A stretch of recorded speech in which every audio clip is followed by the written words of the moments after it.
Olá, meus queridos, a paz do Senhor, espero que todos vocês estejam bem. Meu nome é Warley Kleber e hoje eu irei falar de um tema atual e importante e que tem atrapalhado um pouco aí o anúncio do Evangelho, né, puro e simples.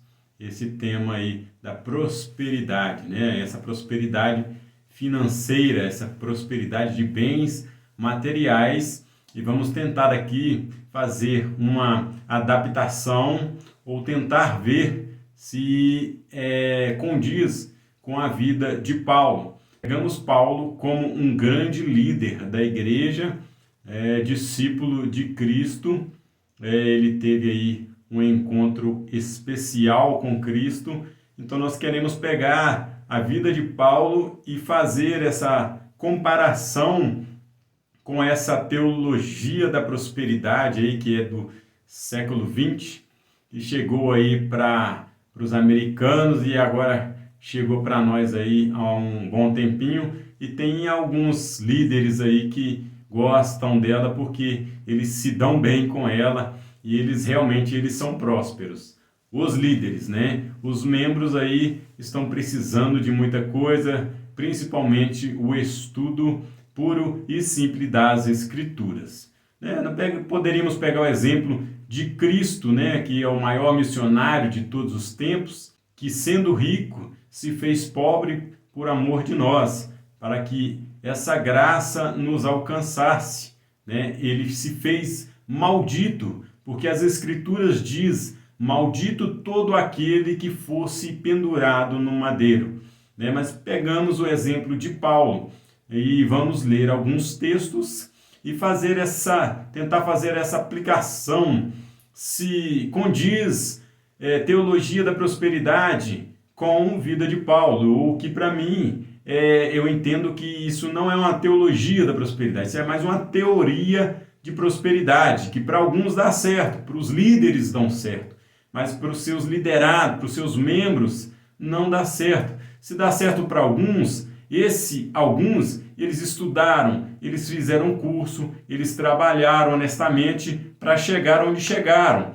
Deus é que garantiu para eles, né, que eles chegassem até aí. Tudo tem um mérito de Deus, né, mas não só eles, mas eles tiveram que fazer e trilhar um caminho para chegar ao sucesso. Então pegamos a vida de Paulo, esse maior missionário, esse grande homem de Deus, esse grande homem próspero, né? Esse homem que se deu bem nas riquezas, na sua vida física, não sofreu, né? Não padeceu, tinha tudo o que ele queria, homem bem instruído, tanto no judaísmo quanto aos gentios, mas não foi bem assim. Então, se você queria um vídeo para que você soubesse que você vai ser próspero financeiramente, você vai ser próspero em todos os sentidos da sua vida financeira, em tudo, você parou no vídeo certo, só que não. Iremos ler com o texto base, o texto principal, né? Temos muitos outros, e peço que você possa acompanhar com a sua Bíblia, se você não estiver com ela aí, que possa anotar e depois tire as suas conclusões e faça esse paralelo, vida de Paulo, vida com Deus, exemplos de Jesus, cartas com teologia da prosperidade. Sabendo que essa teologia da prosperidade, ela chegou aqui na América, e aqui na América do Sul, ou no Brasil, através desses homens que no século, ou seja, no século passado, e até mesmo em alguns anos, há 20 anos atrás, aí, o Benny Hinn com Kenneth Hagin. Por falar nisso, eu tenho 2 livros deles que falam a respeito de prosperidade. Tenho Voando com as Águias, tem também com Kenneth Hagin os 7 passos para receber o Espírito, como se fosse uma receita de bolo, mas não é bem assim. Essas pessoas que querem impor o Espírito, elas querem ordenar o espírito, elas querem que o espírito fique sujeito a elas, às suas vontades, né, vãs, pecaminosas, os seus desejos, então não é correto, por assim dizer.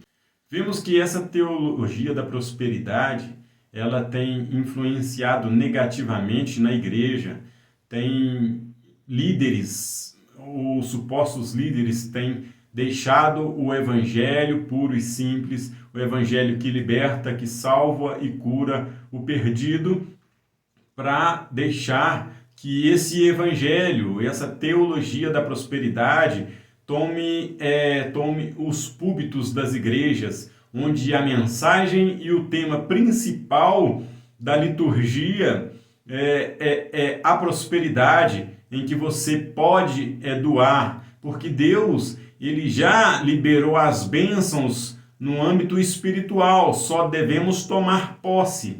E como nós tomamos posse dessas bênçãos? Tomamos posse demonstrando. E como é que nós demonstramos essa fé?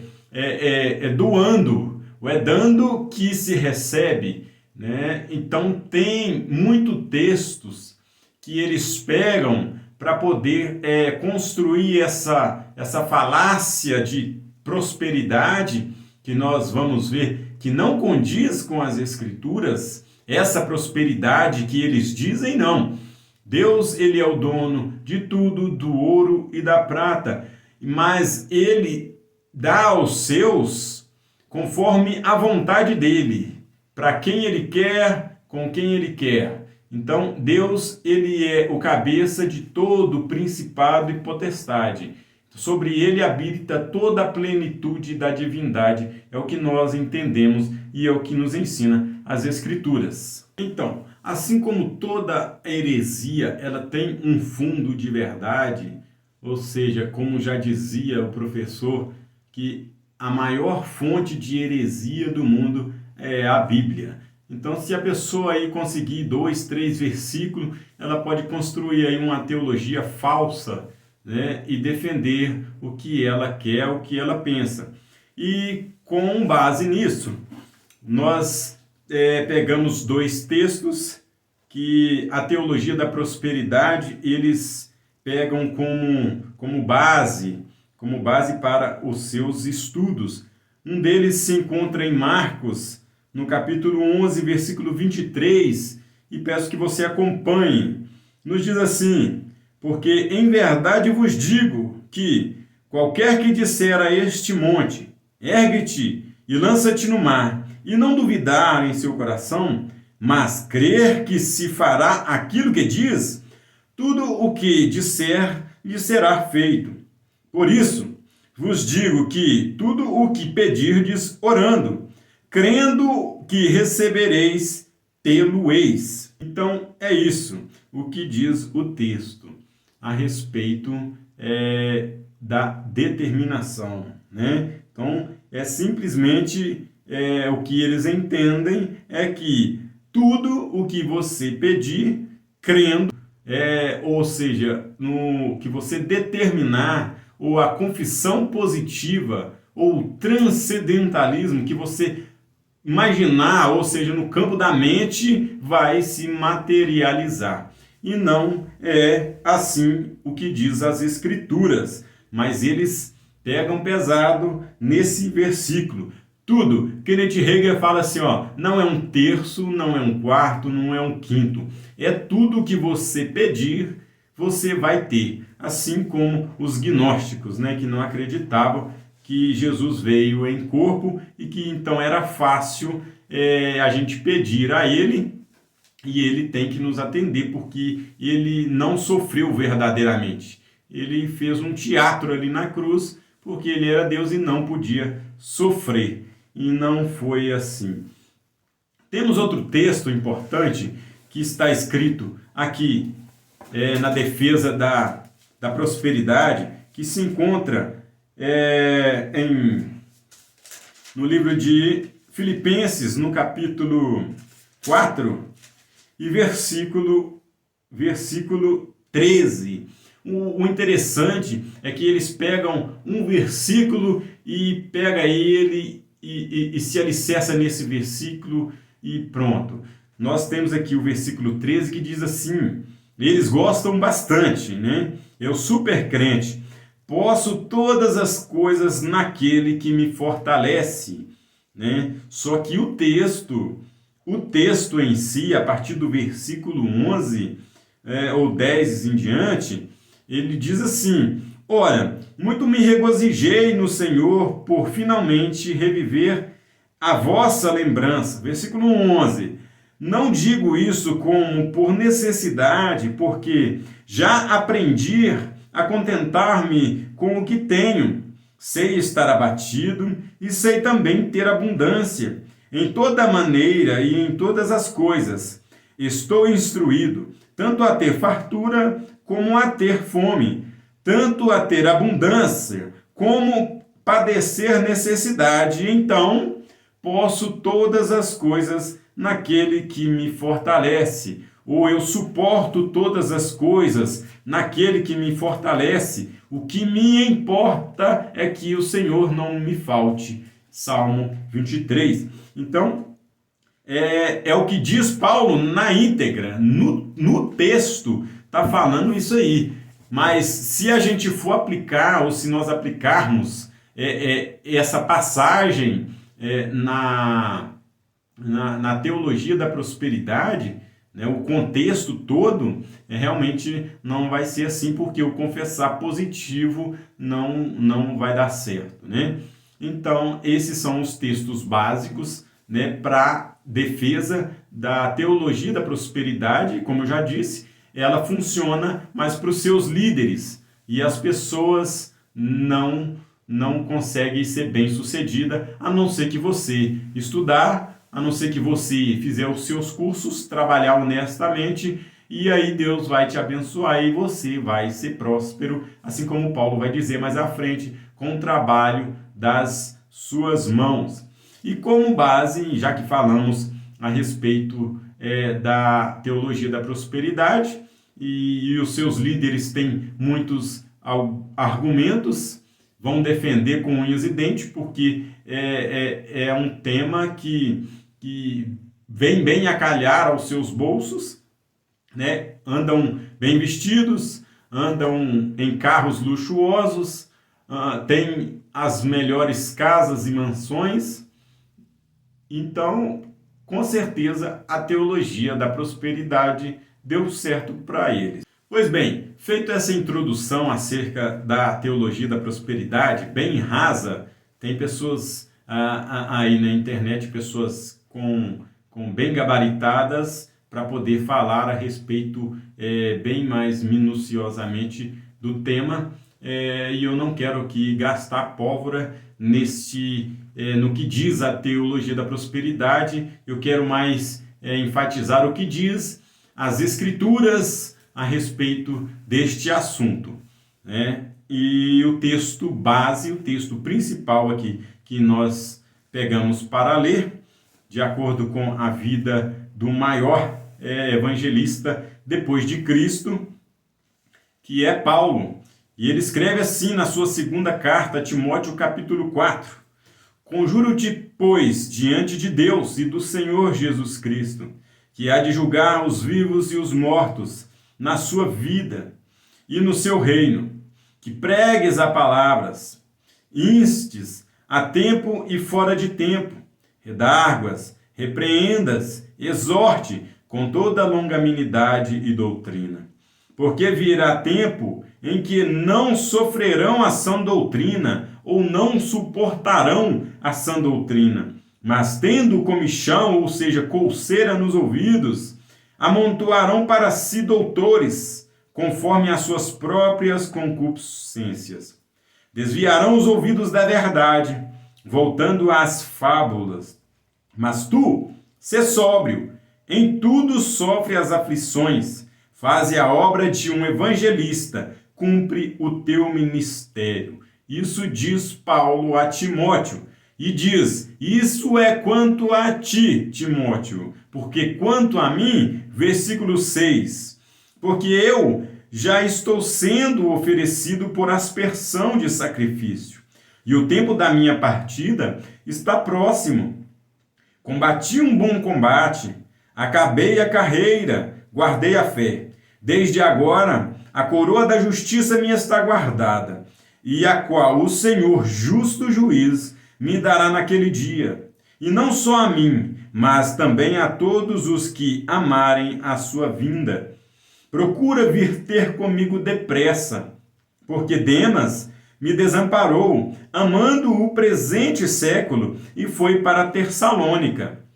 Crescente para Galácia, Tito para Dalmácia. Só Lucas está comigo. Toma Marcos e traze-o contigo, porque me é muito útil para o ministério. Também enviei a Tíquico a Éfeso. Quando vieres, traz a capa que deixei em Troade, em casa de Carpo, e os livros, principalmente os pergaminhos. Alexandre, o latoeiro, causou-me muitos males. O Senhor lhe pague segundo as suas obras. Tu guarda-te também dele, porque resistiu muito às nossas palavras. Ninguém me assistiu na minha primeira defesa.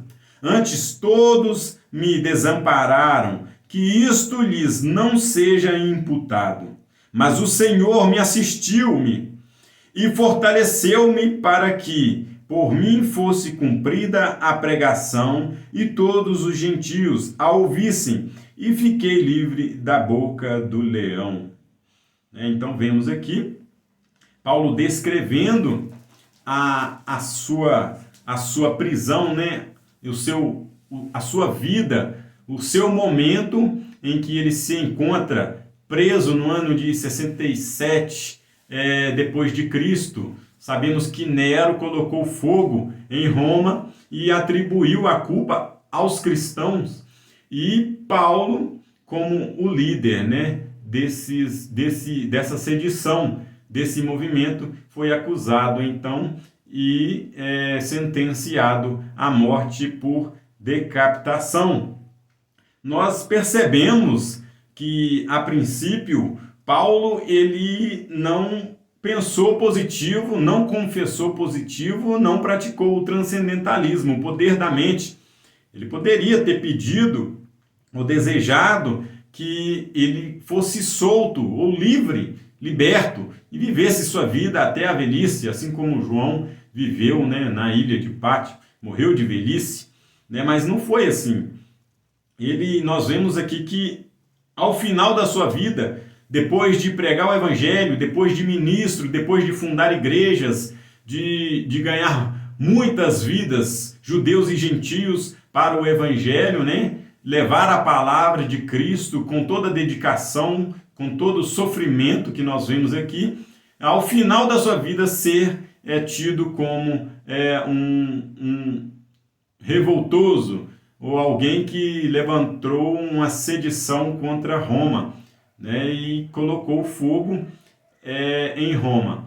E aí ele escreve essa carta para Timóteo, que é um dos seus cooperadores, para que ele não desistisse do evangelho, que ele não ficasse com vergonha de Paulo por estar preso e ter sido acusado de ser um malfeitor, né? Uma coisa que ele não fez, foi uma prisão arquitetada, né, por Nero, mas e aí aconteceu? Não funcionou essa teologia da prosperidade. Vemos que aqui ele está padecendo, e no entanto ele pede a Timóteo para trazer os livros, os pergaminhos e a capa. Provavelmente que a prisão era úmida e fria, provavelmente que a prisão também era solitária e ele queria manter a mente ocupada com as coisas de Deus. Poderia estar pensando em questões financeiras, como ajudar os seus cooperadores a ficarem ricos ou serem bem-sucedidos, mas, no entanto, nós vemos que a preocupação de um verdadeiro líder, né, que está preocupado com o evangelho puro e simples de Cristo, é o anúncio do Evangelho, que vidas sejam resgatadas da maldição do pecado.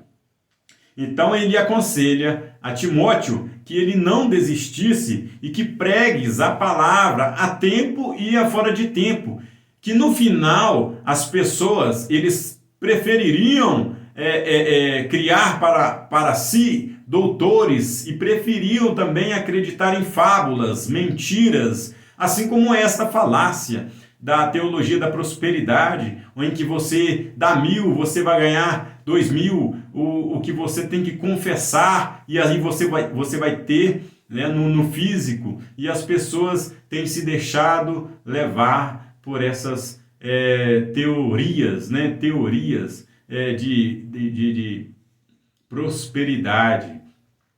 E essas igrejas, a gente percebe que elas continuam inchadas, porque as pessoas preferem esse caminho de facilidade do que o evangelho puro e simples, que é o evangelho da paz e o crescimento na graça e no conhecimento. Nós vemos aqui que Demas, esse amigo cooperador de Paulo, que está escrito aí mais à frente, também em Efésios e Filipenses, que o cooperador amado, né, Demas, e ele resolveu, no último instante, abandonar Paulo e amou o presente século e deu no pé, deixou Paulo a sós. Vemos também Alexandre, esse companheiro de Paulo, pessoas que deitaram no peito de Paulo, conversaram, ouviram os ensinamentos de Paulo, e aí esse Alexandre aqui, esse latoeiro, ele de amigo de Paulo, ele passa a ser acusador de Paulo, ele vai para o lado de Roma, e aí Paulo entrega ele nas mãos de Satanás, que Deus lhe pague segundo as suas obras. Nós vemos aqui que Paulo ele poderia ser uma pessoa que teria alguns problemas psicológicos se ele não tivesse alicerçado na palavra de Deus. Assim como muitas pessoas aí reclamam que os amigos os abandonaram, então nós não vemos isso em Paulo. Ele está centrado, ele está certo de que ele está no caminho certo, e nos diz ainda com toda certeza que eu combati um bom combate, acabei a carreira e guardei a fé. Desde agora, então, a coroa da justiça me está guardada, a qual o Senhor, o justo juiz, me dará naquele dia. Esse é o exemplo que nós temos desse grande líder que é Paulo. Não somente esse texto, gostaria de ler mais alguns textos, vai nos alicerçar e nos firmar na palavra de Deus, em que essa teoria da prosperidade, ela é uma falácia. Ok, então temos mais um texto importante aqui, que é citado aqui pelo o grande homem, Próspero, o maior mestre da teologia da prosperidade, que é Paulo, né? Temos aqui em 2 Coríntios, capítulo 11, versículo 23, nos diz assim, ó, ele falando acerca de alguns líderes, né? São ministros de Cristo? Falo como fora de mim. Eu ainda mais em trabalho, muito mais, em açoites, mais do que eles, em prisões, muito mais, em perigos de morte, muitas vezes. Recebi dos judeus 5 quarentenas de açoite menos 1. 3 vezes fui açoitado com vara. Uma vez fui apedrejado. 3 vezes sofri naufrágio. 1 noite e 1 dia passei no abismo. Em vigílias muitas vezes, em perigos de rio, em perigos de salteadores, em perigos dos da minha nação, em perigos dos gentios, em perigos da cidade, em perigos no deserto, em perigos no mar, em perigo entre falsos irmãos, em trabalhos e fadigas, em vigílias muitas vezes, em fome e sede, em jejum muitas vezes, em frio e nudez.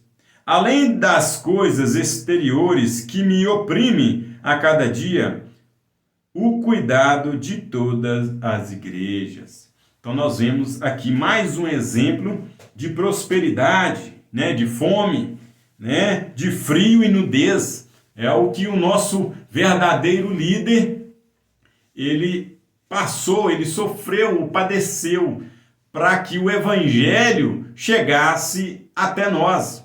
Aí o evangelho chegou até nós, aí o que nós estamos fazendo com ele? Transformando em teologia da prosperidade, amontoando para nós, pessoas amontoando, doutores, preferindo acreditar nas fábulas, nas mentiras, do que o evangelho que chegou puro até nós.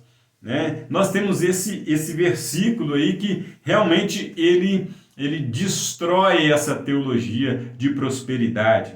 Não só esse, mas gostaria de ler mais um texto importante que fala a respeito da vida desse líder, que provavelmente, se ele era um adepto ou se ele entendia essa teologia de prosperidade, esse confessamento positivo, esse transcendentalismo, o poder da mente, ele não fez jus a essa teologia.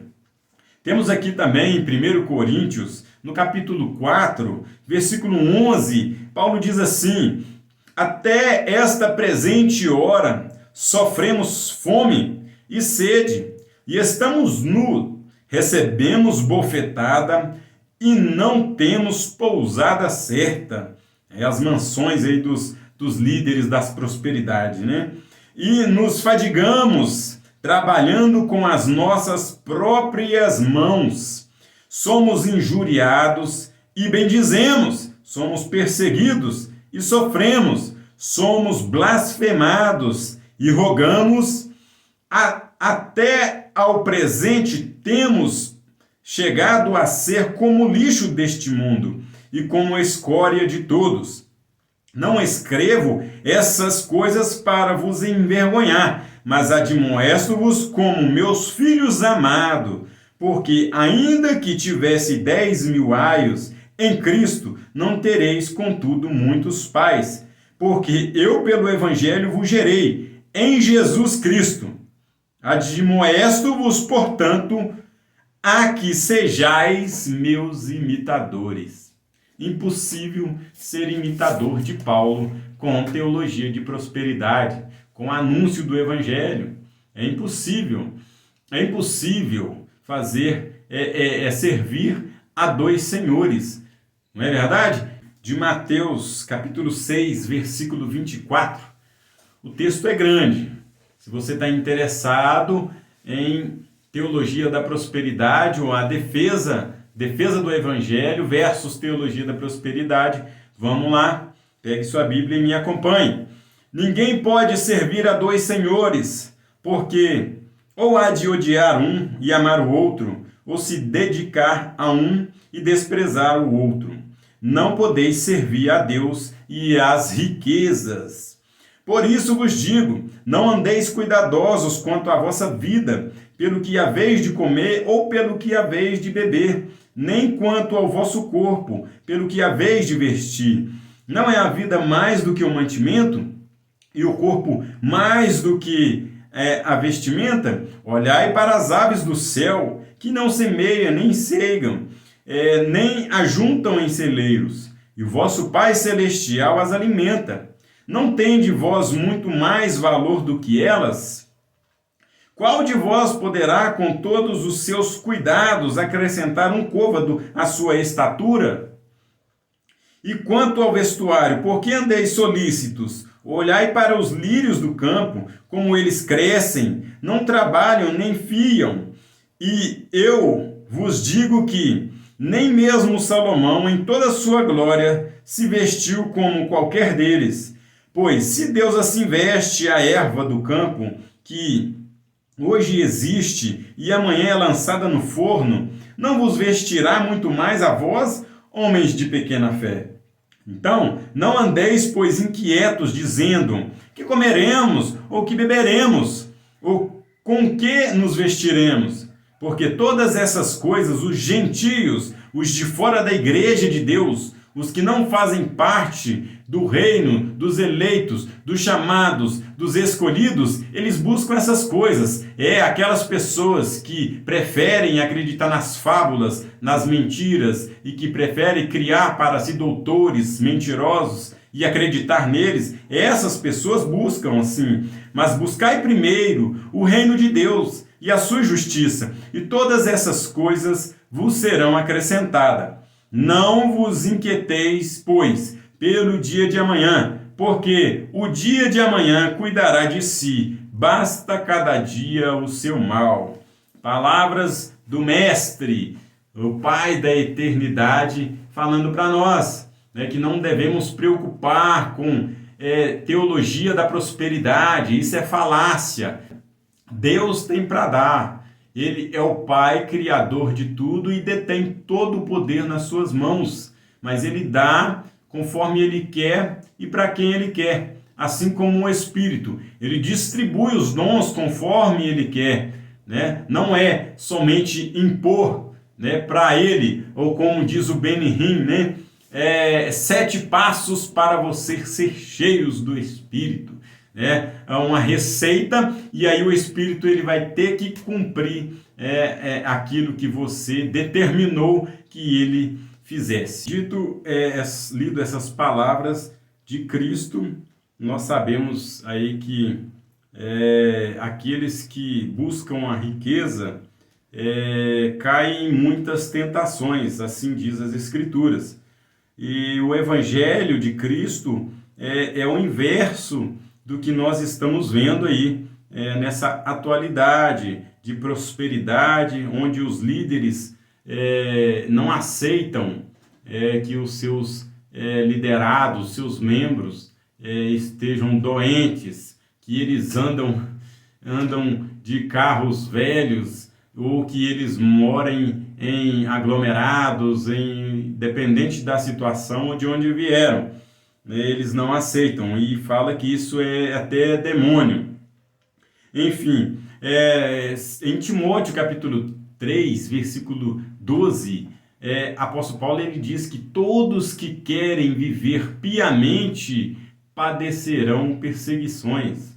Então, aquele que quer viver piamente, aquele que quer ter uma vida santa, aquele que quer ser honesto e trabalhador, ele vai padecer. Ele vai sofrer porque o seu líder da prosperidade vai o desanimar, vai tentar deixar ele desmotivado ou influenciar, para que ele possa cooperar com a obra financeiramente, e aí o seu líder vai ficar satisfeito. Mas nós sabemos que essa teologia de prosperidade, ela não é bem-vinda. No meio da igreja de Cristo, ela não é bem-vinda. A igreja de Cristo, nós sabemos que tem os crentes nominais e os crentes de fato. Os crentes de fato estão preocupados com o reino, com o anúncio do evangelho, com vidas, com pessoas sendo tirado da maldição do pecado. Isto é o verdadeiro evangelho, a essência do evangelho, é o anúncio da palavra de Deus, o anúncio do resgate aos perdidos. Esse é o verdadeiro evangelho de Cristo. Eu queria ver se essa teologia da prosperidade ela daria certo lá nos países mais carentes, na África do Sul, ou seja, lá no Camboja, na Coreia do Norte. Cadê que esses líderes de prosperidade vai falar ou vai anunciar esse Deus que eles servem aí, que vai dar tudo de melhor, enquanto aquelas pessoas não têm o que comer, enquanto aquelas crianças comem bolinhos de barros. Então, essa teologia, será que não é o mesmo Deus? Porque se ele é Deus aqui no Brasil, ele é Deus em outro lugar. Então, nós vemos que essa teoria de prosperidade, ela não é bem-vinda. Agora, o evangelho de Cristo, o evangelho puro, ele chega até lá. e Cristo, ele garante a sua palavra, que é vida na eternidade, né? Vida com Deus, ou seja, amor, paz, benignidade, fé, mansidão, temperança, domínio próprio. O Espírito, ele dá dons de cura, de interpretação, de muitos outros. Basta nós buscarmos, basta querer crescer e avançar no reino de Deus. Então, vamos ler agora mais um texto dito por Cristo acerca das riquezas. Eu quero que você entenda que eu não desejo que você seja miserável, não desejo que você não seja bem-sucedido na vida, que você possa ter o melhor, mas diante de Deus, servindo Ele, adorando Ele, sendo honesto e com a sua vida diante de Deus, né? Mas não sendo influenciado por esses falsos ensinamentos. Leia comigo em Mateus capítulo 13, versículo 22. Jesus disse assim, a respeito da semente que caiu neste lugar: o que foi semeado entre os espinhos é o que ouve a palavra, mas os cuidados deste mundo e a sedução das riquezas sufocam a palavra e fica infrutífera. Essa semente ou esta pessoa, né? Então, ela está sendo ali levada pelo Evangelho de Cristo, daí ela se depara com a teologia da prosperidade. E aí, esses falsos ensinamentos, esses falsos líderes, esses falsos pastores, falsos pastores, eles vão estar nas igrejas, né? Se fosse falso médico, ia estar no hospital. Se fosse falso, e assim sucessivamente, em cada devido lugar. E os falsos mestres, os falsos pastores, é claro que eles vão estar nas igrejas. Então nós devemos ter cuidado com eles. E esses que estão preocupados só com o seu ventre, né, com a sua vida, com a sua família, os seus familiares, os seus bens, as suas riquezas, nós devemos nos afastar deles. Ok, então estamos chegando ao fim, sem alongar, do Deus vivo. Esta é a verdadeira prosperidade, essa é a verdadeira graça e riqueza, a qual nos alcançou. Nem foi nós que alcançamos ela, foi ela que nos alcançou. E mais um texto que diz Paulo no capítulo 11, versículo 33, e nos diz assim: ó profundidade das riquezas, tanto em sabedoria como em ciência de Deus, quão insondáveis são os teus juízos, e quão inescrutáveis os seus caminhos. Porque quem compreendeu o intento do Senhor? Ou quem foi o seu conselheiro? Ou quem lhe deu primeiro a ele, para que seja recompensado?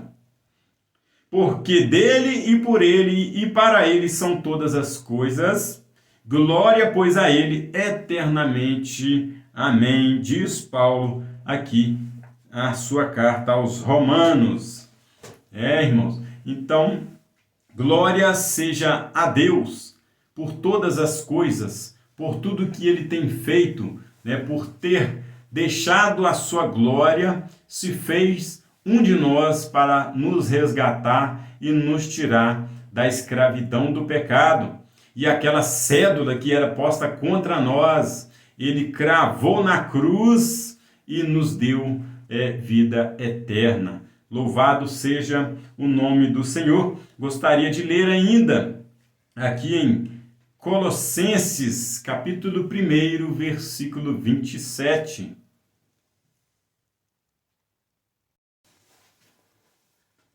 Ok, então vamos ler em Colossenses, capítulo 1, versículo 24 em diante. Texto importantíssimo, não mais do que os demais textos. Regozijo-me agora no que padeço por vós, e na minha carne cumpro o resto das aflições de Cristo, pelo seu corpo, que é a igreja, da qual estou feito ministro, segundo a dispensação de Deus, que me foi concedida para convosco para cumprir a palavra de Deus, o mistério que esteve oculto desde todos os séculos, em todas as gerações, que agora foi manifestado aos seus santos, os quais Deus quis fazer conhecer quais são as riquezas. Isso nós entendemos como riquezas da sua glória. Que riqueza? Entre os gentios, que é Cristo, é a riqueza nossa, é o Evangelho, é o Cristo em vós, a esperança da glória, a quem anunciamos, admoestando a todo homem e ensinando a todo homem em toda a sabedoria, para que apresentemos todo homem perfeito em Cristo. Todo homem perfeito, ou é todo homem próspero? Ou todo homem rico, né? Prosperidade financeira? Não, o homem é perfeito em Jesus. Como podemos ser perfeito em Jesus? Em amor, em paz, em benignidade, fé, mansidão, temperança, domínio próprio, acima de tudo o amor. Acima de tudo o amor para com eles. Leiamos aqui ainda em Efésios, capítulo 3, versículo 8, nos diz assim, para fechar: a mim, o mínimo de todos os santos, me foi dada esta graça de anunciar entre os gentios, por meio do Evangelho, as riquezas incompreensíveis de Cristo. É incompreensível, irmão, é incompreensível você ter que perdoar 70 vezes 7, né? É você ter que levar a cruz uns dos outros. É incompreensível você ter que dar a face se você levar uma bofetada do outro lado. É impossível você ser chamado para caminhar 1 milha e ter que caminhar 2 milhas, né?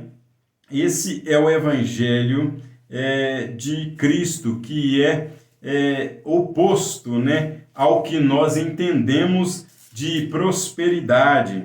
Então, ele escreve, admoestar todo qual seja a dispensação do mistério que desde os séculos esteve oculto em Deus e que tudo criou, para que agora pela igreja a multiforme sabedoria de Deus seja conhecida dos principados e potestades no céu.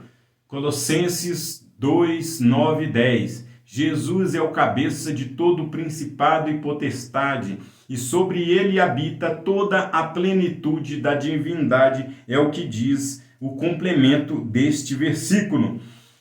Versículo 11, segundo o eterno propósito que fez em Cristo Jesus nosso Senhor, no qual temos ousadia e acesso com confiança pela nossa fé nele. Portanto, vos peço que não desfaleçais nas minhas tribulações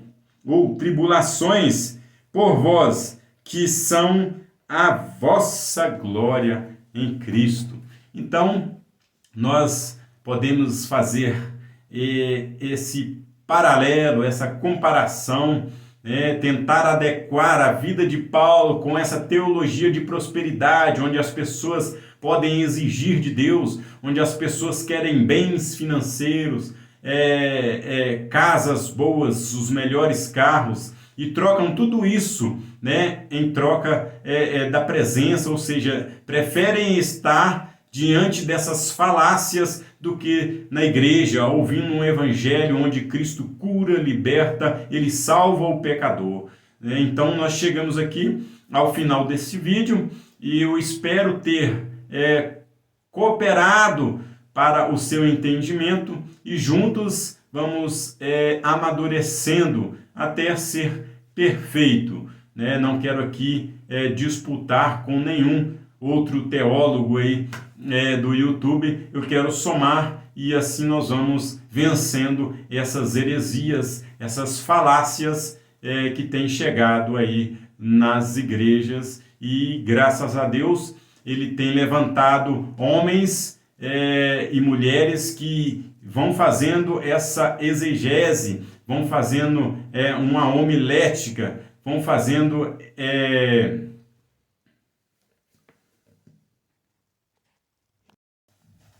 Então, graças a Deus que ele tem levantado pessoas dispostas a ensinar a verdade. Ainda tem homens e pastores com vontade e força para anunciar o reino. O evangelho é simples, de que Cristo cura, liberta, ele salva e batiza, e ele nos conduzirá à vida eterna. Eu agradeço a todos que assistiram o vídeo, espero ter contribuído para o seu conhecimento, e fiquem com Deus. Até o próximo vídeo. Deus abençoe vocês.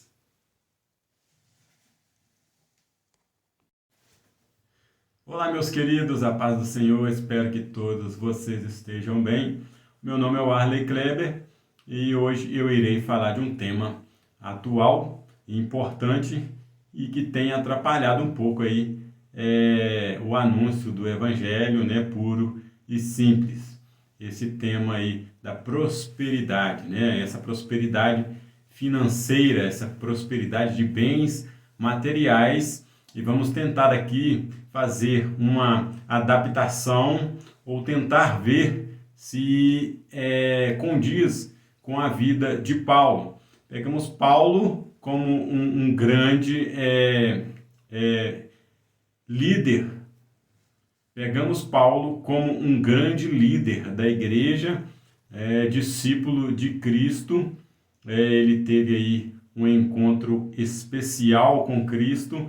Então nós queremos pegar a vida de Paulo e fazer essa comparação com essa teologia da prosperidade aí, que é do século XX, que chegou aí para os americanos e agora chegou para nós aí há um bom tempinho, e tem alguns líderes aí que gostam dela porque eles se dão bem com ela e eles realmente são prósperos. Os líderes, né? Os membros aí estão precisando de muita coisa, principalmente o estudo puro e simples das Escrituras. Poderíamos pegar o exemplo de Cristo, né? Que é o maior missionário de todos os tempos, que sendo rico se fez pobre por amor de nós. Ele se fez miserável, ele se fez miserável, ele se fez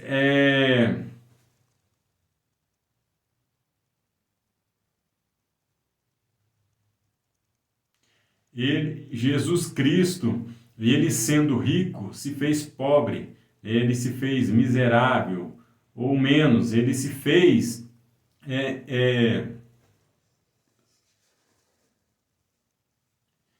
Poderíamos pegar o exemplo de Cristo, o maior missionário de todos os tempos, que sendo rico se fez pobre por amor de nós, para que essa graça nos alcançasse, né? Ele se fez maldito, porque as Escrituras diz: maldito todo aquele que fosse pendurado no madeiro, né? Mas pegamos o exemplo de Paulo e vamos ler alguns textos e tentar fazer essa aplicação, se condiz teologia da prosperidade com vida de Paulo, o que para mim eu entendo que isso não é uma teologia da prosperidade, isso é mais uma teoria de prosperidade, que para alguns dá certo, para os líderes dão certo, mas para os seus liderados, para os seus membros, não dá certo. Se dá certo para alguns, alguns, eles estudaram, eles fizeram curso, eles trabalharam honestamente para chegar onde chegaram. Deus é que garantiu para eles, né, que eles chegassem até aí. Tudo tem um mérito de Deus, né? Mas não só eles, mas eles tiveram que fazer e trilhar um caminho para chegar ao sucesso. Então pegamos a vida de Paulo, esse maior missionário, esse grande homem de Deus, esse grande homem próspero, né? Esse homem que se deu bem nas riquezas, na sua vida física, não sofreu, né? Não padeceu, tinha tudo o que ele queria, homem bem instruído, tanto no judaísmo quanto aos gentios, mas não foi bem assim. Então, se você queria um vídeo para que você soubesse que você vai ser próspero financeiramente, você vai ser próspero em todos os sentidos da sua vida financeira, em tudo, você parou no vídeo certo, só que não. Iremos ler com o texto base, o texto principal, né? Temos muitos outros, e peço que você possa acompanhar com a sua Bíblia, se você não estiver com ela aí, que possa anotar e depois tire as suas conclusões e faça esse paralelo, vida de Paulo, vida com Deus, exemplos de Jesus, cartas com teologia da prosperidade. Sabendo que essa teologia da prosperidade, ela chegou aqui na América, e aqui na América do Sul, ou no Brasil, através desses homens que no século, ou seja, no século passado, e até mesmo em alguns anos, há 20 anos atrás, aí, o Benny Hinn com Kenneth Hagin. Por falar nisso, eu tenho 2 livros deles que fala a respeito de prosperidade. Tem o Voando com as Águias, tem também com Kenneth Hagin os 7 passos para receber o Espírito, como se fosse uma receita de bolo, mas não é bem assim. Essas pessoas que querem impor o Espírito, elas querem ordenar o Espírito, elas querem que o Espírito fique sujeito a elas, às suas vontades, né, vãs, pecaminosas, os seus desejos, então não é correto, por assim dizer. Temos então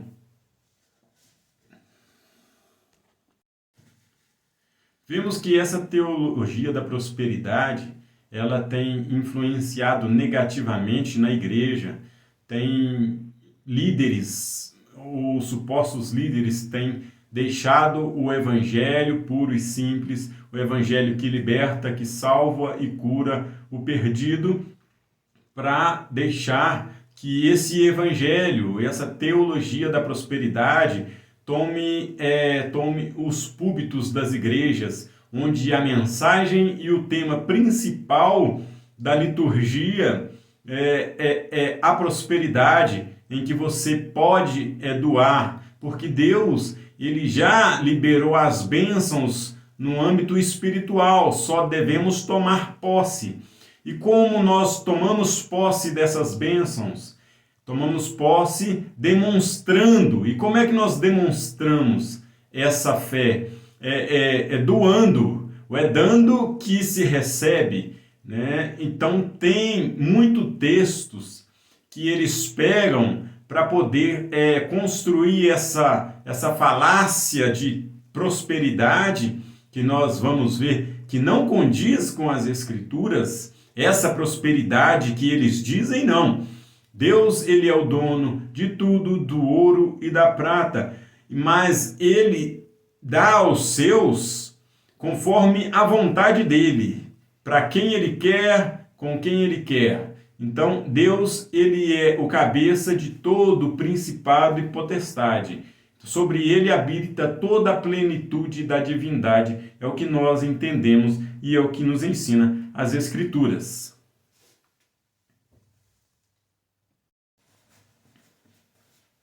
Então, assim como toda heresia, ela tem um fundo de verdade, ou seja, como já dizia o professor, que a maior fonte de heresia do mundo é a Bíblia. Então, se a pessoa aí conseguir 2, 3 versículos, ela pode construir aí uma teologia falsa, né, e defender o que ela quer, o que ela pensa. E com base nisso, nós pegamos 2 textos que a teologia da prosperidade eles pegam como base para os seus estudos. Um deles se encontra em Marcos, no capítulo 11, versículo 23, e peço que você acompanhe. Nos diz assim: porque em verdade vos digo que qualquer que disser a este monte, ergue-te e lança-te no mar, e não duvidar em seu coração, mas crer que se fará aquilo que diz, tudo o que disser lhe será feito. Por isso, vos digo que tudo o que pedirdes orando, crendo que recebereis, tê-lo-eis. E quando estiverdes orando,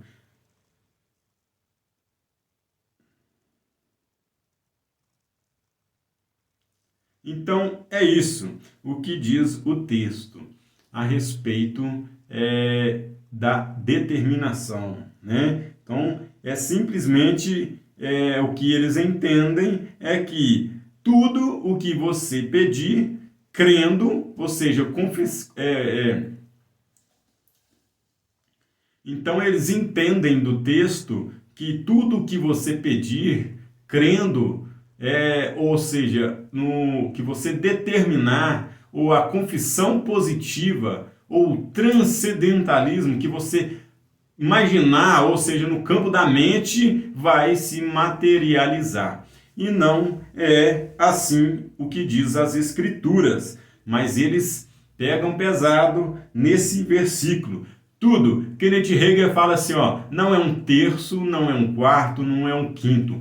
É tudo que você pedir, você vai ter. Assim como os gnósticos, né, que não acreditavam que Jesus veio em corpo e que então era fácil a gente pedir a ele e ele tem que nos atender porque ele não sofreu verdadeiramente. Ele fez um teatro ali na cruz porque ele era Deus e não podia sofrer. E não foi assim.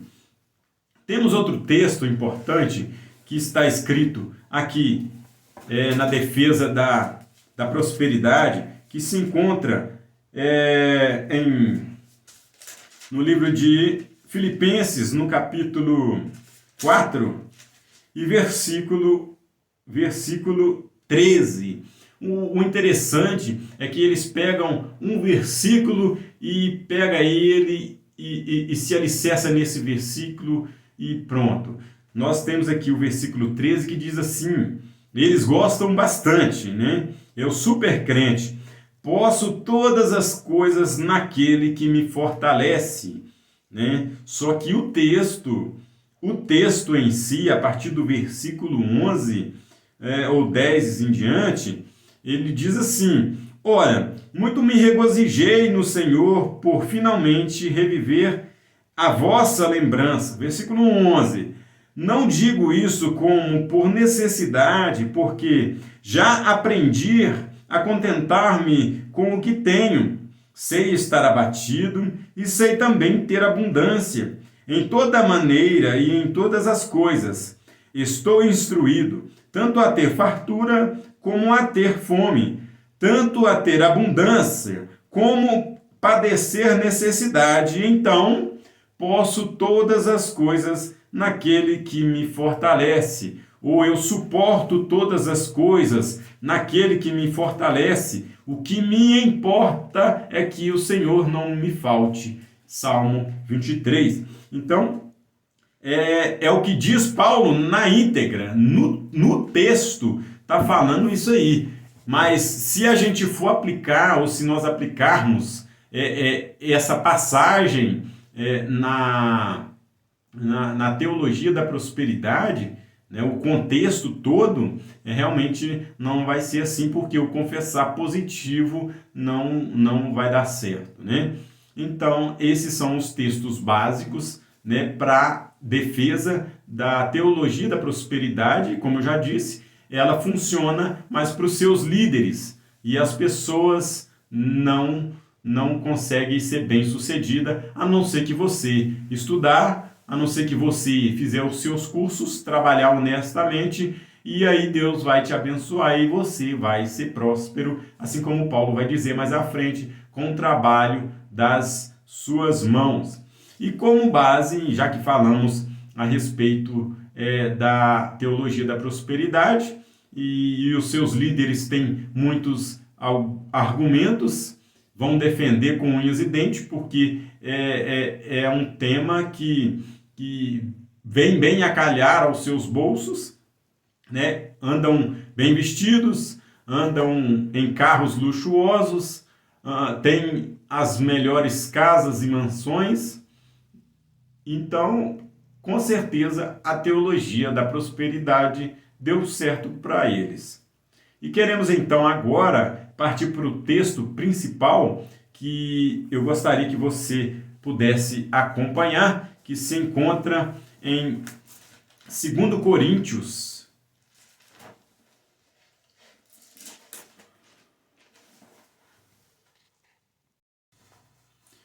Pois bem, feita essa introdução acerca da teologia da prosperidade, bem rasa, tem pessoas aí na internet, pessoas com bem gabaritadas para poder falar a respeito bem mais minuciosamente do tema, e eu não quero aqui gastar pólvora no que diz a teologia da prosperidade, eu quero mais enfatizar o que diz as Escrituras a respeito deste assunto, né? E o texto base, o texto principal aqui que nós pegamos para ler, de acordo com a vida do maior evangelista depois de Cristo, que é Paulo. E ele escreve assim na sua segunda carta a Timóteo, capítulo 4. Conjuro-te, pois, diante de Deus e do Senhor Jesus Cristo, que há de julgar os vivos e os mortos na sua vida e no seu reino, que pregues a palavras, instes a tempo e fora de tempo, redarguas, repreendas, exorte com toda longanimidade e doutrina. Porque virá tempo em que não sofrerão a sã doutrina, ou não suportarão a sã doutrina, mas tendo comichão, ou seja, colseira nos ouvidos, amontoarão para si doutores, conforme as suas próprias concupiscências. Desviarão os ouvidos da verdade, voltando às fábulas. Mas tu, sê sóbrio, em tudo sofre as aflições, faze a obra de um evangelista, cumpre o teu ministério. Isso diz Paulo a Timóteo. E diz, isso é quanto a ti, Timóteo, porque quanto a mim, versículo 6, porque eu já estou sendo oferecido por aspersão de sacrifício, e o tempo da minha partida está próximo. Combati um bom combate, acabei a carreira, guardei a fé. Desde agora, a coroa da justiça me está guardada, e a qual o Senhor, justo juiz, me dará naquele dia, e não só a mim, mas também a todos os que amarem a sua vinda. Procura vir ter comigo depressa, porque Demas me desamparou, amando o presente século, e foi para Tessalônica. Crescente para Galácia, Tito para Dalmácia. Só Lucas está comigo. Toma Marcos e traze-o contigo, porque me é muito útil para o ministério. Também enviei a Tíquico a Éfeso. Quando vieres, traz a capa que deixei em Troade, em casa de Carpo, e os livros, principalmente os pergaminhos. Alexandre, o latoeiro, causou-me muitos males. O Senhor lhe pague segundo as suas obras. Tu guarda-te também dele, porque resistiu muito às nossas palavras. Ninguém me assistiu na minha primeira defesa. Antes todos me desampararam, que isto lhes não seja imputado. Mas o Senhor me assistiu-me e fortaleceu-me para que, por mim fosse cumprida a pregação e todos os gentios a ouvissem, e fiquei livre da boca do leão. Então vemos aqui Paulo descrevendo a sua prisão, né? A sua vida, o seu momento em que ele se encontra preso no ano de 67 depois de Cristo. Sabemos que Nero colocou fogo em Roma e atribuiu a culpa aos cristãos. E Paulo, como o líder, né, dessa sedição, desse movimento, foi acusado então e sentenciado à morte por decapitação. Nós percebemos que, a princípio, Paulo ele não pensou positivo, não confessou positivo, não praticou o transcendentalismo, o poder da mente. Ele poderia ter pedido ou desejado que ele fosse solto ou livre, liberto, e vivesse sua vida até a velhice, assim como João viveu, né, na ilha de Pátio, morreu de velhice, né, mas não foi assim. Nós vemos aqui que, ao final da sua vida, depois de pregar o evangelho, depois de ministro, depois de fundar igrejas, de ganhar muitas vidas, judeus e gentios, para o evangelho, né? Levar a palavra de Cristo com toda a dedicação, com todo o sofrimento que nós vemos aqui, ao final da sua vida ser tido como um revoltoso, ou alguém que levantou uma sedição contra Roma, né, e colocou fogo em Roma. E aí ele escreve essa carta para Timóteo, que é um dos seus cooperadores, para que ele não desistisse do evangelho, que ele não ficasse com vergonha de Paulo por estar preso e ter sido acusado de ser um malfeitor, né? Uma coisa que ele não fez, foi uma prisão arquitetada, né, por Nero, mas e aí aconteceu? Não funcionou essa teologia da prosperidade. Vemos que aqui ele está padecendo, e no entanto ele pede a Timóteo para trazer os livros, os pergaminhos e a capa. Provavelmente que a prisão era úmida e fria, provavelmente que a prisão também era solitária e ele queria manter a mente ocupada com as coisas de Deus. Poderia estar pensando em questões financeiras, como ajudar os seus cooperadores a ficarem ricos ou serem bem-sucedidos, mas, no entanto, nós vemos que a preocupação de um verdadeiro líder, né, que está preocupado com o evangelho puro e simples de Cristo, é o anúncio do evangelho, que vidas sejam resgatadas da maldição do pecado. Então ele aconselha a Timóteo que ele não desistisse e que pregues a palavra a tempo e a fora de tempo, que no final as pessoas eles prefeririam criar para si doutores e preferiam também acreditar em fábulas, mentiras, assim como esta falácia da teologia da prosperidade, em que você dá 1.000, você vai ganhar 2.000, o que você tem que confessar, e aí você vai ter, né, no físico, e as pessoas têm se deixado levar por essas teorias, né, de prosperidade. E essas igrejas, a gente percebe que elas continuam inchadas, porque as pessoas preferem esse caminho de facilidade do que o evangelho puro e simples, que é o evangelho da paz e o crescimento na graça e no conhecimento. Nós vemos aqui que Demas, esse amigo cooperador de Paulo, que está escrito aí mais à frente, também em Efésios e Filipenses, que o cooperador amado, né, Demas, e ele resolveu, no último instante, abandonar Paulo e amou o presente século e deu no pé. deixou Paulo a sós.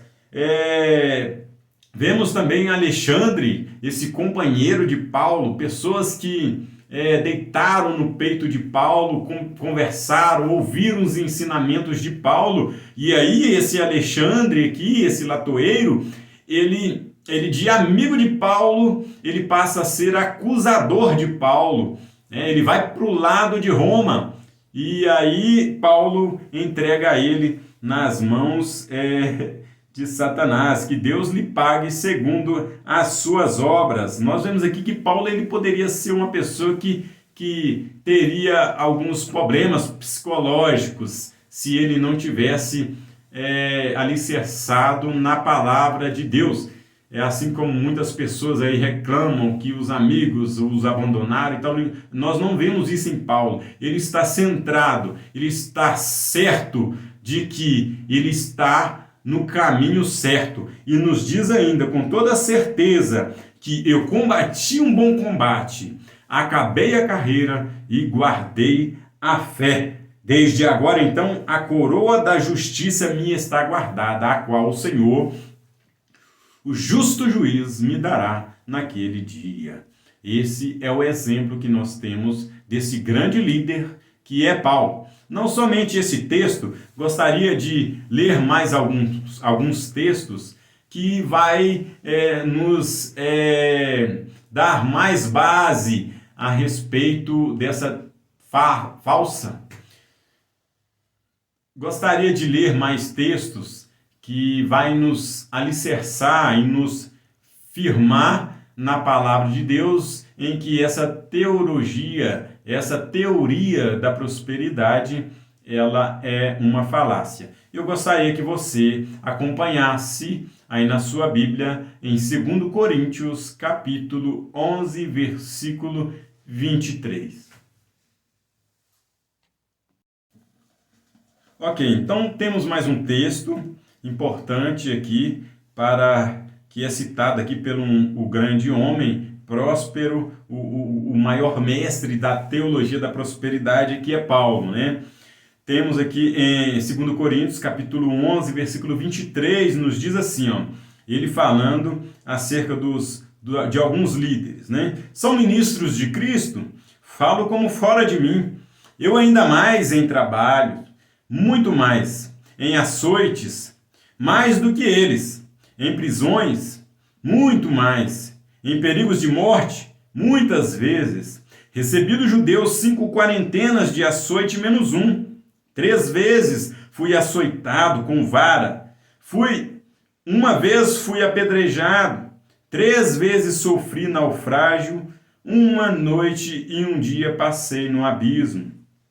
Em vigílias muitas vezes, em perigos de rio, em perigos de salteadores, em perigos dos da minha nação, em perigos dos gentios, em perigos da cidade, em perigos no deserto, em perigos no mar, em perigo entre falsos irmãos, em trabalhos e fadigas, em vigílias muitas vezes, em fome e sede, em jejum muitas vezes, em frio e nudez. Além das coisas exteriores que me oprimem a cada dia, o cuidado de todas as igrejas. Então nós vemos aqui mais um exemplo de prosperidade, né, de fome, né, de frio e nudez. É o que o nosso verdadeiro líder, ele passou, ele sofreu, padeceu, para que o evangelho chegasse até nós. Aí o evangelho chegou até nós, aí o que nós estamos fazendo com ele? Transformando em teologia da prosperidade, amontoando para nós, pessoas amontoando, doutores, preferindo acreditar nas fábulas, nas mentiras, do que o evangelho que chegou puro até nós. Né? Nós temos esse versículo aí que realmente ele destrói essa teologia de prosperidade. Não só esse, mas gostaria de ler mais um texto importante que fala a respeito da vida desse líder, que provavelmente, se ele era um adepto ou se ele entendia essa teologia de prosperidade, esse confessamento positivo, esse transcendentalismo, o poder da mente, ele não fez jus a essa teologia. Temos aqui também em 1 Coríntios, no capítulo 4, versículo 11, Paulo diz assim: até esta presente hora sofremos fome e sede, e estamos nus, recebemos bofetada e não temos pousada certa. As mansões aí dos líderes das prosperidades, né? E nos fadigamos trabalhando com as nossas próprias mãos. Somos injuriados e bendizemos, somos perseguidos e sofremos, somos blasfemados e rogamos. Até ao presente temos chegado a ser como lixo deste mundo e como escória de todos. Não escrevo essas coisas para vos envergonhar, mas admoesto-vos como meus filhos amados, porque ainda que tivesse 10.000 aios em Cristo, não tereis contudo muitos pais, porque eu pelo Evangelho vos gerei em Jesus Cristo. Admoesto-vos, portanto, a que sejais meus imitadores. Impossível ser imitador de Paulo com teologia de prosperidade, com anúncio do Evangelho. É impossível. É impossível fazer, servir a dois senhores. Não é verdade? Então, conferindo nas Escrituras, vejamos. Então vamos ao texto de Mateus, capítulo 6, versículo 24. O texto é grande. Se você está interessado em teologia da prosperidade ou a defesa do Evangelho versus teologia da prosperidade, vamos lá, pegue sua Bíblia e me acompanhe. Ninguém pode servir a dois senhores, porque ou há de odiar um e amar o outro, ou se dedicar a um e desprezar o outro. Não podeis servir a Deus e às riquezas. Por isso vos digo, não andeis cuidadosos quanto à vossa vida, pelo que haveis de comer ou pelo que haveis de beber, nem quanto ao vosso corpo, pelo que haveis de vestir. Não é a vida mais do que o mantimento, e o corpo mais do que a vestimenta? Olhai para as aves do céu, que não semeiam, nem cegam, nem ajuntam em celeiros, e o vosso Pai Celestial as alimenta. Não tende vós muito mais valor do que elas? Qual de vós poderá, com todos os seus cuidados, acrescentar um côvado à sua estatura? E quanto ao vestuário, por que andeis solícitos? Olhai para os lírios do campo, como eles crescem, não trabalham nem fiam. E eu vos digo que nem mesmo Salomão, em toda a sua glória, se vestiu como qualquer deles. Pois, se Deus assim veste a erva do campo, que hoje existe e amanhã é lançada no forno, não vos vestirá muito mais a vós, homens de pequena fé? Então, não andeis, pois, inquietos, dizendo: que comeremos, ou que beberemos, ou com que nos vestiremos? Porque todas essas coisas, os gentios, os de fora da igreja de Deus, os que não fazem parte do reino, dos eleitos, dos chamados, dos escolhidos, eles buscam essas coisas. Aquelas pessoas que preferem acreditar nas fábulas, nas mentiras, e que preferem criar para si doutores mentirosos e acreditar neles, essas pessoas buscam assim. Mas buscai primeiro o reino de Deus e a sua justiça, e todas essas coisas vos serão acrescentadas. Não vos inquieteis, pois, pelo dia de amanhã, porque o dia de amanhã cuidará de si, basta cada dia o seu mal. Palavras do Mestre, o Pai da eternidade, falando para nós, que não devemos preocupar com teologia da prosperidade, isso é falácia. Se Deus quiser para dar, isso é falácia. Deus tem para dar. Ele é o Pai, criador de tudo e detém todo o poder nas suas mãos, mas ele dá conforme ele quer e para quem ele quer, assim como o Espírito. Ele distribui os dons conforme ele quer, né? Não é somente impor, né, para ele, ou como diz o Benihim, né? 7 passos para você ser cheios do Espírito. É uma receita, e aí o Espírito ele vai ter que cumprir aquilo que você determinou que ele fizesse, né? Então, esses aí são os textos que nós temos mais alguns ainda, e vamos crescendo, vamos desenvolver a ideia aí bíblica concernente à teologia da prosperidade.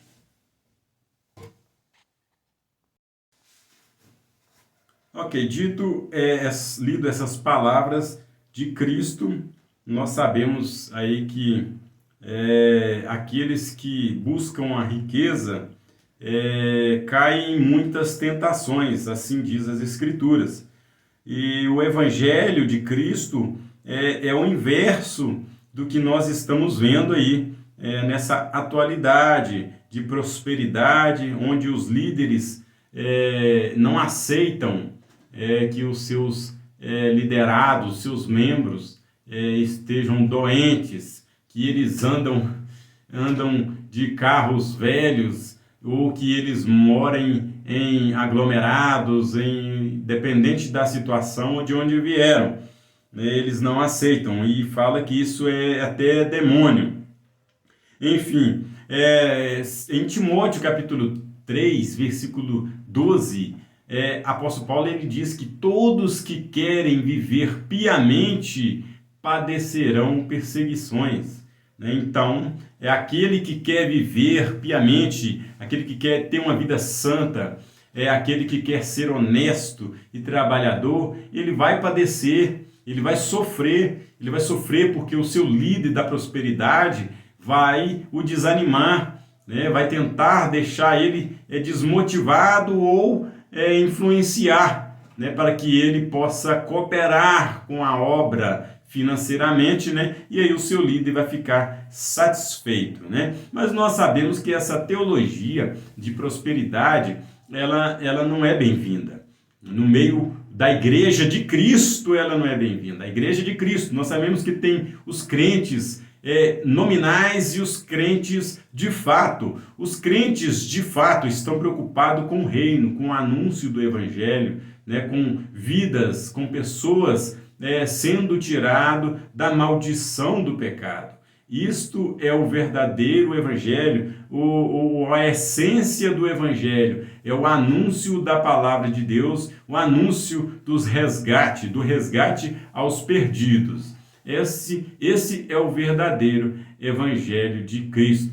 Eu queria ver se essa teologia da prosperidade ela daria certo lá nos países mais carentes, na África do Sul, ou seja, lá no Camboja, na Coreia do Norte. Cadê que esses líderes de prosperidade, né, vai falar ou vai anunciar esse Deus que eles servem aí, que vai dar tudo de melhor, enquanto aquelas pessoas não têm o que comer, enquanto aquelas crianças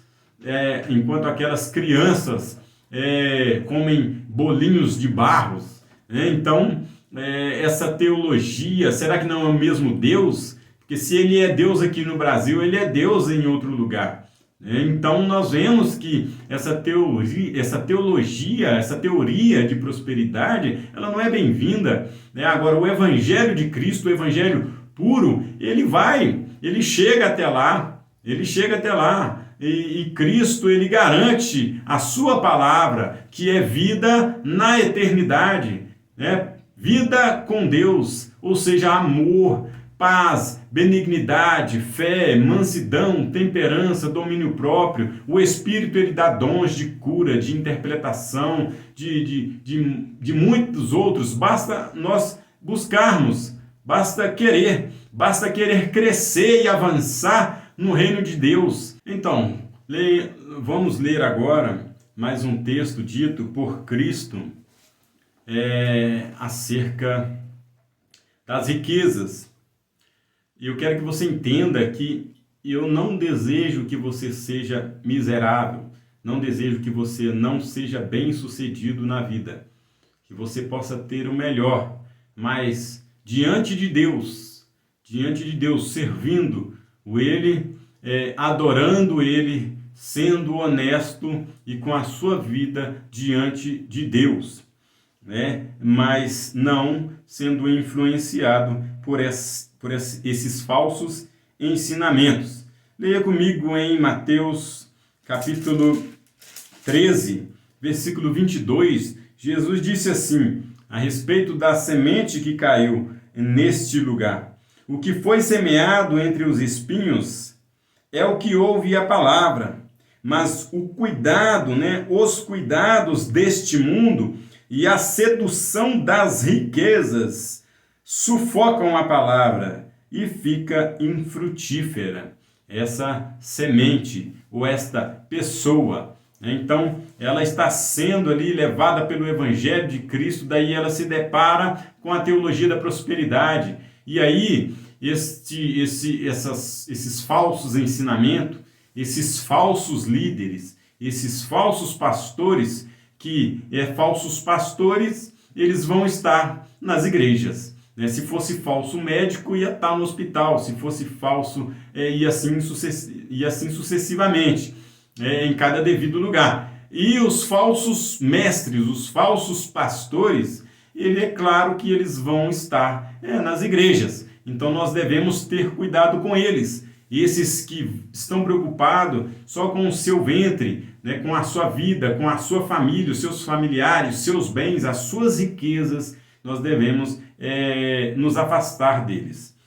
Ok, então estamos chegando ao fim, sem alongar muito. Gostaria de ler aqui em Romanos capítulo 9, versículo 23, concernente Paulo falando aqui aos vasos, alguns para honra e uns para desonra. Ele nos diz assim: para que também deste a conhecer as riquezas da sua glória nos vasos de misericórdia, que para a glória já dantes preparou, os quais somos nós a quem também chamou, e não só dentre judeus, mas também dentre os gentios. Como também diz em Oséias: chamarei o meu povo ao que não era meu povo, e amada a que não era amada. Sucederá que, no lugar em que lhes for dito, vós não sois meu povo, aí serão chamados filho do Deus vivo. Esta é a verdadeira prosperidade, essa é a verdadeira graça e riqueza, a qual nos alcançou. Nem foi nós que alcançamos ela, foi ela que nos alcançou. E mais um texto que diz Paulo no capítulo 11, versículo 33, e nos diz assim: ó profundidade das riquezas, tanto em sabedoria como em ciência de Deus, quão insondáveis são os teus juízos, e quão inescrutáveis os teus caminhos. Porque quem compreendeu o intento do Senhor? Ou quem foi o seu conselheiro? Ou quem lhe deu primeiro a ele, para que seja recompensado? Porque dele e por ele e para ele são todas as coisas. Glória, pois, a ele eternamente. Amém. Diz Paulo aqui a sua carta aos Romanos. Irmãos, então, glória seja a Deus por todas as coisas, por tudo que ele tem feito, por ter deixado a sua glória, se fez um de nós para nos resgatar e nos tirar da escravidão do pecado. E aquela cédula que era posta contra nós, ele cravou na cruz e nos deu vida eterna. Louvado seja o nome do Senhor. Ok, então vamos ler em Colossenses, capítulo 1, versículo 23. 24 em diante, texto importantíssimo, não mais do que os demais textos. Regozijo-me agora no que padeço por vós, e na minha carne cumpro o resto das aflições de Cristo, pelo seu corpo, que é a igreja, da qual estou feito ministro, segundo a dispensação de Deus, que me foi concedida para convosco para cumprir a palavra de Deus, o mistério que esteve oculto desde todos os séculos, em todas as gerações, que agora foi manifestado aos seus santos, os quais Deus quis fazer conhecer quais são as riquezas. Isso nós entendemos como riquezas da sua glória. Que riqueza? Entre os gentios, que é Cristo, é a riqueza nossa, é o Evangelho, é o Cristo em vós, a esperança da glória, a quem anunciamos, admoestando a todo homem e ensinando a todo homem em toda a sabedoria, para que apresentemos todo homem perfeito em Cristo. Todo homem perfeito, ou é todo homem próspero? Ou todo homem rico, né? Prosperidade financeira? Não, o homem é perfeito em Jesus. Como podemos ser perfeito em Jesus? Em amor, em paz, em benignidade, fé, mansidão, temperança, domínio próprio, acima de tudo o amor. Acima de tudo o amor para com eles. Leiamos aqui ainda em Efésios, capítulo 3, versículo 8, nos diz assim, para fechar: a mim, o mínimo de todos os santos, me foi dada esta graça de anunciar entre os gentios, por meio do Evangelho, as riquezas incompreensíveis de Cristo. É incompreensível, irmão, é incompreensível você ter que perdoar 70 vezes 7, né? É você ter que levar a cruz uns dos outros. É incompreensível você ter que dar a face se você levar uma bofetada do outro lado. É impossível você ser chamado para caminhar 1 milha e ter que caminhar 2 milhas, né? Esse é o Evangelho de Cristo, que é oposto, né, ao que nós entendemos de prosperidade. Então, ele escreve, então, admoestar todo qual seja a dispensação do mistério que desde os séculos esteve oculto em Deus e que tudo criou, para que agora pela igreja a multiforme sabedoria de Deus seja conhecida dos principados e potestades no céu. Colossenses 2, 9 e 10. Jesus é o cabeça de todo principado e potestade, e sobre ele habita toda a plenitude da divindade, é o que diz o complemento deste versículo. Versículo 11, segundo o eterno propósito que fez em Cristo Jesus nosso Senhor, no qual temos ousadia e acesso com confiança pela nossa fé nele. Portanto, vos peço que não desfaleçais nas minhas tribulações por vós, que são a vossa glória em Cristo. Então, nós podemos fazer esse paralelo, essa comparação, tentar adequar a vida de Paulo com essa teologia de prosperidade, onde as pessoas podem exigir de Deus, onde as pessoas querem bens financeiros, casas boas, os melhores carros, e trocam tudo isso, né, em troca da presença, ou seja, preferem estar diante dessas falácias do que na igreja, ouvindo um evangelho onde Cristo cura, liberta, ele salva o pecador. Então nós chegamos aqui ao final desse vídeo e eu espero ter cooperado para o seu entendimento e juntos vamos amadurecendo até ser perfeito, né? Não quero aqui disputar com nenhum outro teólogo aí do YouTube, eu quero somar e assim nós vamos vencendo essas heresias, essas falácias que têm chegado aí nas igrejas. Então, graças a Deus que Ele tem levantado pessoas dispostas a ensinar a verdade. Ainda tem homens e pastores com vontade e força para anunciar o reino, o evangelho simples de que Cristo cura, liberta, Ele salva e batiza e Ele nos conduzirá à vida eterna. Eu agradeço a todos que assistiram o vídeo, espero ter contribuído para o seu conhecimento e fiquem com Deus. Até o próximo vídeo. Deus abençoe vocês.